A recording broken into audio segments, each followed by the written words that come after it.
శ్రీగురుభ్యో నమః. Shri Ramana Tapovanam YouTube channel సబ్స్క్రైబర్స్కి మరియు వ్యూయర్స్కి నా హృదయపూర్వక నమస్సుమాంజలి.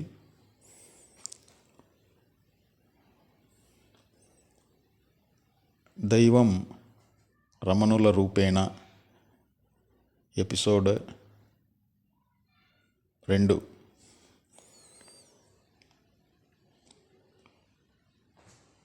మీకు సుస్వాగతం. ఆత్మబంధువులారా,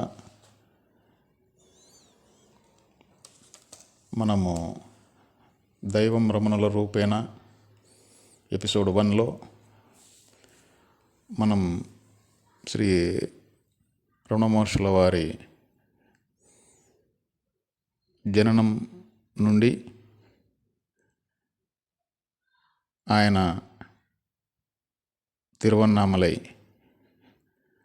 అరుణాచలేశ్వరుని దర్శించుకున్నంత వరకు ఆ మధ్యలో చరిత్రను మనము తెలుసుకున్నాం.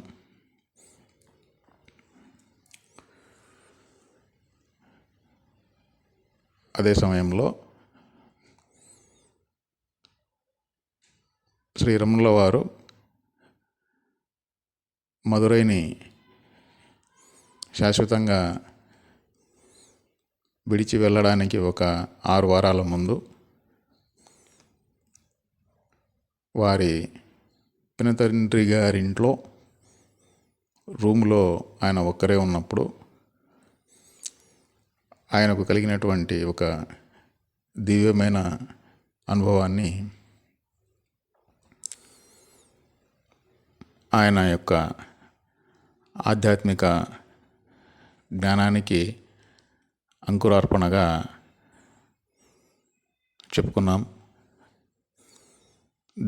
ఈ అనుభవాన్ని తర్వాతి ఎపిసోడ్లో మనం చర్చించుకోవాలనుకున్నాం కాబట్టి ఈ 2వ ఎపిసోడ్లో మనం శ్రీ రమణుల వారికి కలిగినటువంటి ఆ దివ్యమైనటువంటి అనుభవం గురించి ఇప్పుడు తెలుసుకుంటున్నాం. ఈ అనుభవాన్ని స్వామివారి మాటల్లో ఆయన ఎలా మనకు బోధించారో ఆ విధంగానే మనం తెలుసుకుంటాం. స్వామివారు ఈ రకంగా బోధిస్తున్నారు.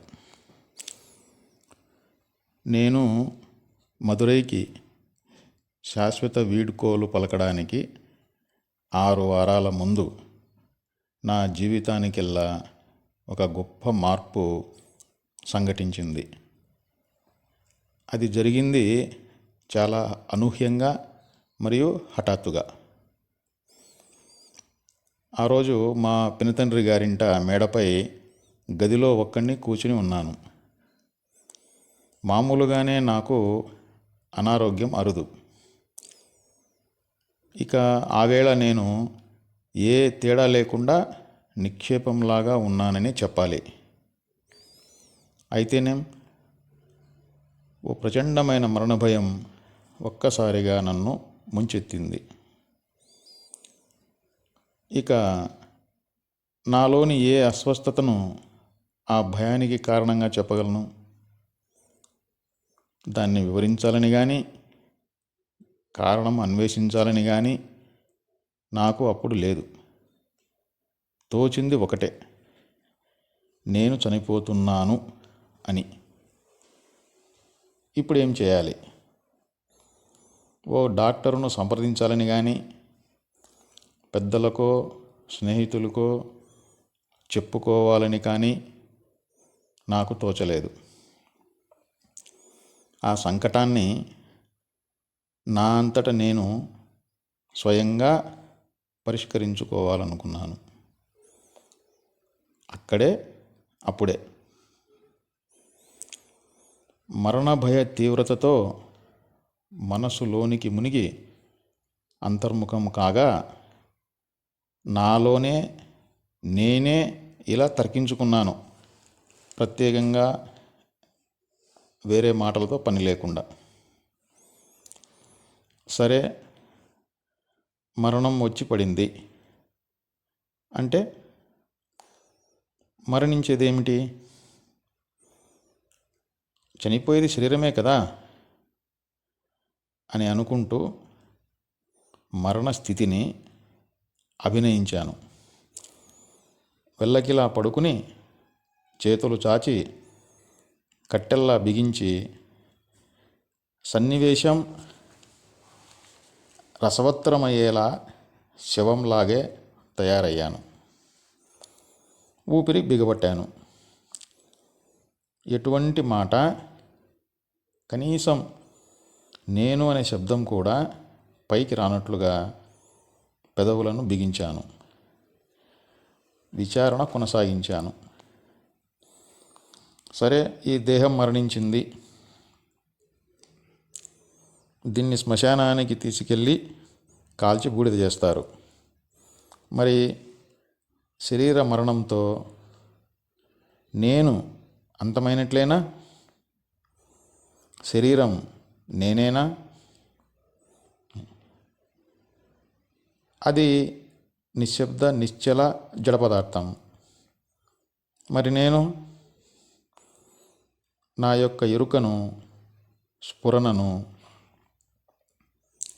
దేహంతో పని లేకుండా సంపూర్ణంగా కలిగి ఉన్నాను. అందుచేత నేను శరీరానికి అతీతమైన తత్వాన్ని.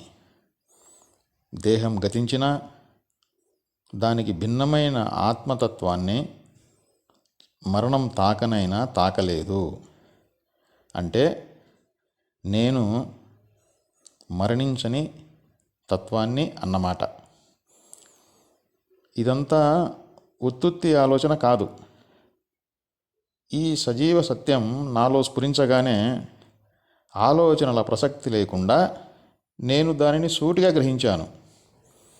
నేను అనేదే నిజం. నా వర్తమాన ఉనికికి కూర్చున్నటువంటి సంబంధించిన ఏకైక సత్యం. ఈ నేను కేంద్రంగానే శరీరానికి సంబంధించి ఎరుకతో కూడిన కార్యకలాపం సంభవించేది. తత్క్షణం నుంచి నేను లేక ఆత్మ ఒక ప్రగాఢమైన ఆకర్షణతో తన దృష్టినంతను తనపైనే కేంద్రీకరించింది.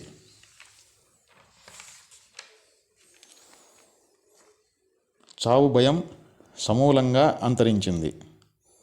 మనసును లోపలే నిలిపి ఉంచే ఆత్మనిష్ట అప్పటి నుంచి అప్రతిహతంగా నిర్విరామంగా కొనసాగింది.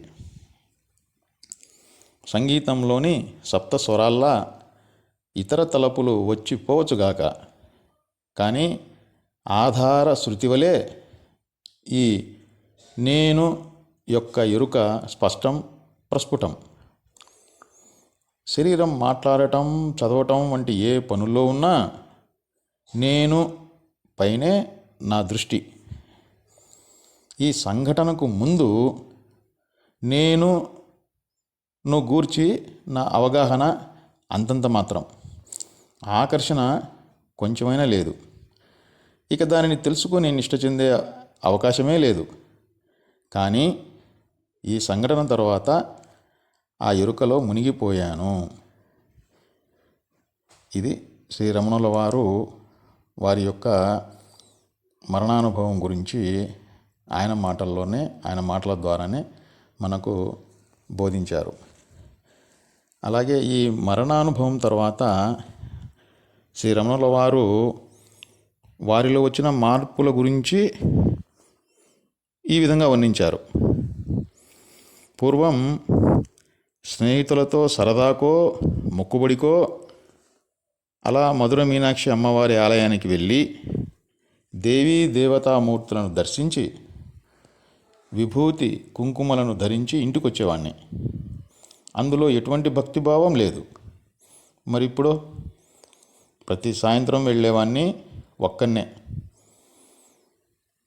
పరమేశ్వరుడు, మీనాక్షి అమ్మవారు, నటరాజస్వామి లేదా 63 మంది నాయనార్లు, వీరిలో ఏదో ఒక విగ్రహం ముందు నిశ్చలంగా నిలబడి చాలాసేపు ఉండేవాడిని. భావావేశ తరంగాలు నన్ను ముంచెత్తేవి అని శ్రీరమణుల వారు తమ మరణానుభవం తరువాత ఆయనలో వచ్చిన మార్పు గురించి మనకు ఈ విధంగా బోధించారు. మిత్రులారా, ఈ ఎపిసోడ్ని ఇంతటితో ముగిస్తున్నాను. తిరిగి 3వ ఎపిసోడ్లో రమణుల వారి గురించినటువంటి మిగతాదంతా మనము విపులంగా తెలుసుకుంటాము. ఓం గురుభ్యో నమః. ఓం రమణ గురవే నమః. ఓం తత్సత్.